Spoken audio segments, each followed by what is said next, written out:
خاتون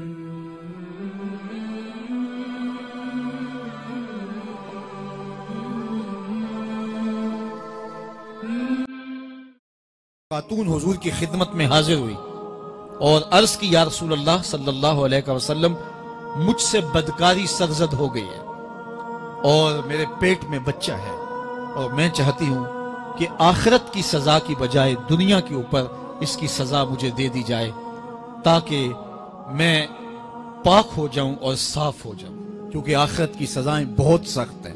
اللہ کے محبوب علیہ السلام نے جبریل امین سے ایک دن پوچھا تھا مجھے جہنم کے عذابوں کا ذکر سناؤ، تو عرض کی یا رسول اللہ صلی اللہ علیہ وسلم ہلکا ترین عذاب یہ ہے کہ جہنمی کے پاؤں میں آگ کے جوتے رکھے جائیں گے، باقی اس کے پورے بدن پہ آگ نہیں ہوگی، صرف آگ کے جوتے اس کو پہنائے جائیں گے، لیکن اس کی حدت، گرمی اور شدت اتنی ہوگی یغلی منہما دماغہ، اس کی شدت سے اس کا دماغ پگھل کر ناک اور کانوں کے ذریعے سے باہر آنا شروع ہو جائے گا۔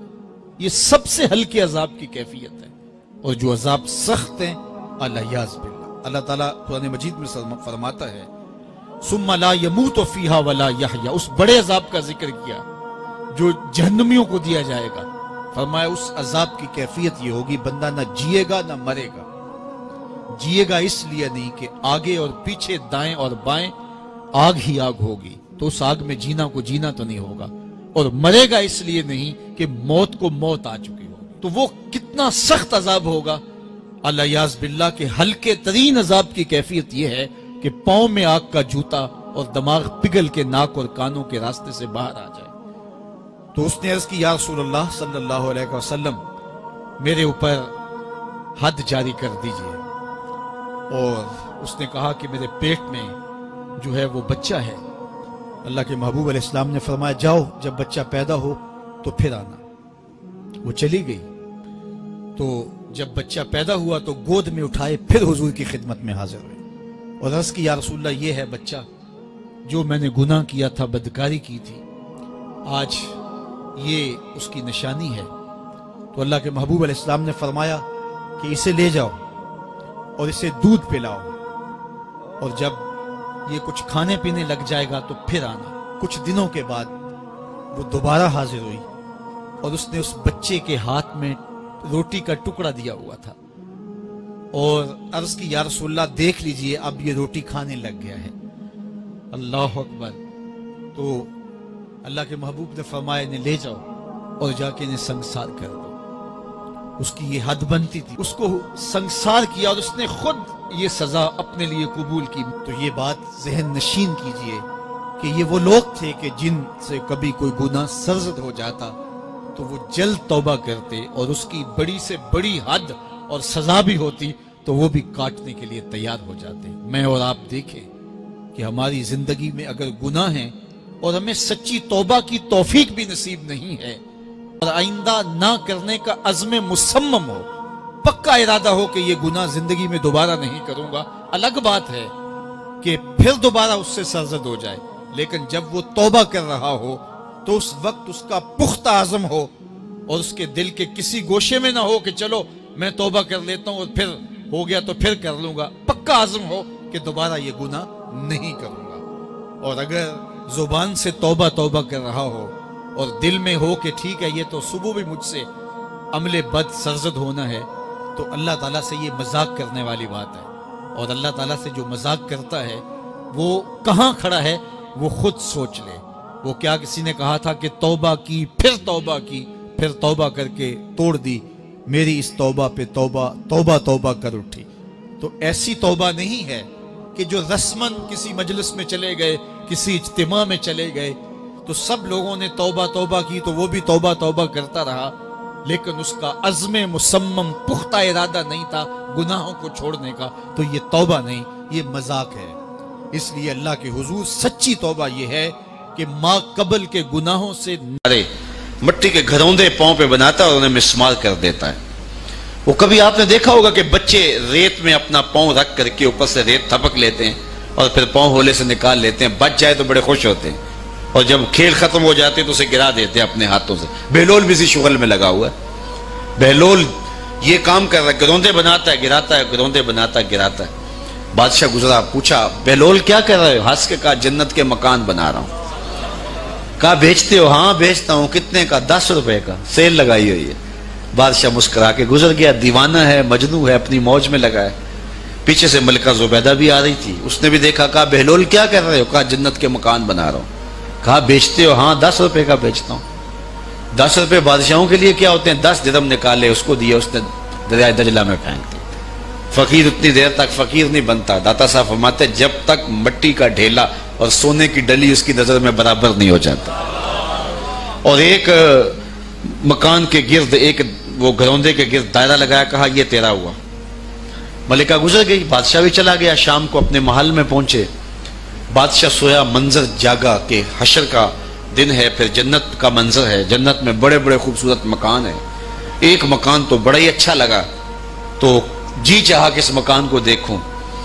تو جب قریب گیا تو دروازے پہ لکھا تھا ملکہ زبیدہ۔ شوق سے آگے بڑھا تو دربان نے روک دیا، کہا یہ ملکہ کا ہے۔ کہا وہ میری ہی ملکہ ہے۔ کہا دنیا کے ضابطے اور ہیں، آخرت کے ضابطے اور ہیں۔ بادشاہ کی آنکھ کھل گئی، بے چین ہو گیا، ملکہ کو بیدار کیا، کہا تو کون سا نیک عمل کیا ہے؟ میں نے جنت میں تیرا یوں محل دیکھا ہے۔ ملکہ کہنے لگی وہی معمول کی نمازیں، وہی سب کچھ، کوئی نیا کام تو میں نے کیا نہیں۔ ہاں یاد آیا، کل گزر رہی تھی، دجلہ کا کنارہ تھا، وہ جسے لوگ مجذوب کہتے ہیں، وہ جو دیوانہ کہلاتا ہے، وہ بہلول، وہ جنت کے محل کہتا تھا وہ بنا رہا تھا۔ میں نے کہا چلو کوئی بات نہیں، فقیر ہے، 10 روپے کیا ہوتے ہیں، تو میں نے 10 روپے کا ایک محل خریدا تھا۔ بادشاہ سر پکڑ کے بیٹھ گیا، وہ تو مجھے بھی کہتا تھا۔ میں دیوانے کی بات سمجھ کے گزر گیا۔ اگلے دن بادشاہ قصدن گزرا۔ جب قصدن گزرا نا تو دل دھڑک رہا تھا کہ کہیں مجذوب پھر آج مل جائے اور اسی موج میں ہو تو کام بن جائے۔ دیکھا تو بہلول وہاں بیٹھا ہوا ہے، آگے بڑھ کے دیکھا تو کام بھی وہی۔ بادشاہ پھر رک گیا، پوچھا اب بہلول کیا کر رہے ہو؟ اب دل دھڑک رہا تھا کہ مجذوب ہے، کوئی اور بات کہہ دے تو چلو اچھا ہو کہ وہی جواب دے دے۔ اس نے وہی جواب دیا، جنت کے محل بنا رہا ہوں۔ بادشاہ کا کچھ دل ٹھہرا، پھر کہا اچھا بیچتے بھی ہو؟ ہاں ہاں بیچنے کے لیے بنا رہا ہوں۔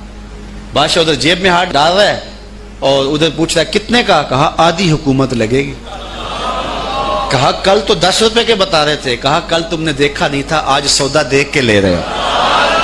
اللہ تعالیٰ ارشاد فرماتا ہے انما تنذر من اتبع ذکر وخشی الرحمن بالغیب، جو ان ڈٹھے سودے کرتے ہیں، جو بغیر دیکھ کے کرتے ہیں۔ اچھا چلو ایک خوشخبری میں آپ کو بھی سناؤں، اور وہ خوشخبری رسول اللہ کی زبان سے۔ حضور نے فرمایا طوبی لمن رآنی وآمن بی وطوبی 7 مرات من لم یرانی وآمن بی۔ فرمایا صحابہ تمہیں مبارک ہو ایمان کی کہ تم نے مجھے دیکھا اور میرے اوپر ایمان لائے، اور کہا انہیں 7 مبارکیں ہوں جنہوں نے مجھے دیکھا بھی نہیں ہوگا اور پھر بھی ایمان لائیں گے۔ انما تنذر من اتبع ذکر وخشی الرحمن بالغیب فبشرہ بمغفرۃ واجر کریم۔ ان کو بشارت دے دیجئے بڑی عزت والے اجر کی اور خوشخبری بھی۔ تو جس اجر کو میرا رب بھی کریم کہہ رہا ہے وہ اجر کیسا ہوگا؟ تو یہاں تو لہجہ دم توڑتا ہے اور الفاظ ساتھ نہیں دیتے کہ اجر کریم کی کیا تعریف کریں جس اجر کو میرے رب ہے۔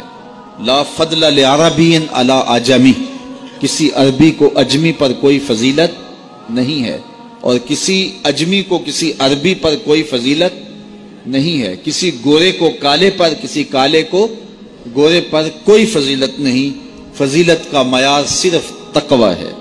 ہمارے آج بھی ہندوانہ رسمیں ختم نہیں ہو رہی۔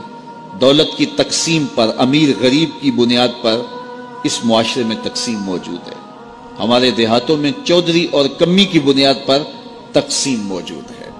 رعایا اور حکمرانوں کی بنیاد پر یہاں تقسیمیں موجود ہیں، لیکن میرے اور آپ کے آقا و مولا نے قیامت تک آنے والی انسانیت کے لیے جو منشور دیا وہ یہ تھا کسی عربی کو اجمی پر کوئی فضیلت نہیں، کسی اجمی کو عربی پر کوئی فضیلت نہیں، کسی گورے کو کالے پر کوئی فضیلت نہیں، کیونکہ کالے رنگ بھی اللہ نے بنائے ہیں، گورے رنگ بھی اللہ نے بنائے۔ حکیم لقمان رنگ کے کالے تھے اور صورت اچھی نہیں تھی، تو کسی نے ان سے پوچھا کہ آپ اتنے بدصورت کیوں ہیں؟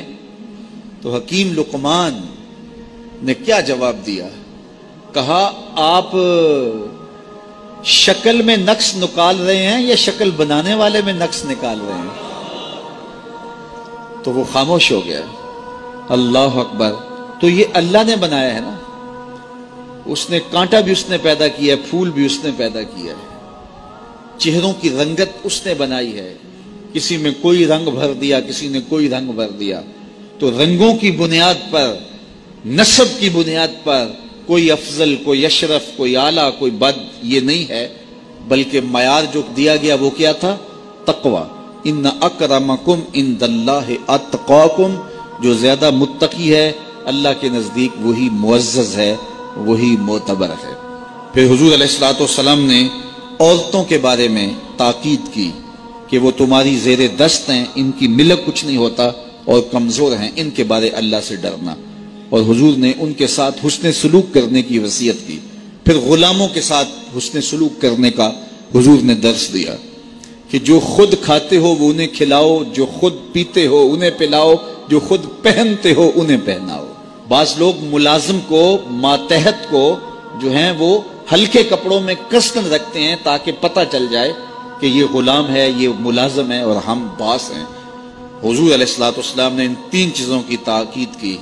پھر حضور نے ہمسایوں کے حقوق کے حوالے سے بات کی, اور صحابہ فرماتے ہیں کہ اتنی بار حضور نے تاکید کی کہ ہمیں یہ گمان ہوا کہیں وراثت کے اندر حقدار نہ ٹھہرا دیا جائے. تو ہمسایوں کے حقوق کے حوالے سے حضور نے تاکید ارشاد فرمائی. پھر حضور نے 3 باتوں کی تاکید فرمائی. پہلی بات, عمل میں اخلاص پیدا کرو, چونکہ عمل کا خلوص ہی قبولیت کا سبب و ذریعہ ہے. اگر عمل میں خلوص نہیں تو کچھ بھی پلے نہیں ہے. دوسری بات, حاکموں کو وصیت کرنا, جو بادشاہ وقت ہوں, حاکم ہوں, ان کو خیر کی بات کہنا, ان کو بتانا, ان کا قبلہ درست کرنے کی کوشش کرنا, یہ ذمہ داری ہے قوم کے اوپر. تیسری بات کی حضور نے یہ وصیت فرمائی, لزوم و جماعت المسلمین, مسلمانوں کی جماعت سے الگ نہ ہونا, الگ الگ ٹولیوں میں نہ بٹنا, لابیاں نہ بنانا, گروہ بندیاں نہ کرنا, جماعت کے ساتھ جڑ کے رہنا, فرقہ بندی سے بچنا اور جماعت وحدہ کا ساتھ دینا. حضور نے فرمائی, تابع السواد الاعظم فإنہ من شذ شذ فی النار, جو بڑی جماعت ہے, سواد اعظم ہے, ان کے ساتھ رہنا, جو ان سے بچھڑ گیا وہ جہنم میں ڈالا جائے گا. در ماہی دا چھوڑی ناہی, نہیں تے ہو جاویں گا روگی, جیڑی بکری اجڑوں وچھڑی او بگیاڑا جوگی. اس لیے لزوم و جماعت المسلمین, مسلمانوں کی جماعت کے ساتھ قائم رہنا. پھر حضور علیہ الصلوۃ والسلام نے فرمایا, اے امت مسلمہ, میں تمہیں لاوارث نہیں چھوڑ کے جا رہا, میں تمہارے اندر 2 بھاری چیزیں چھوڑ کے جا رہا ہوں.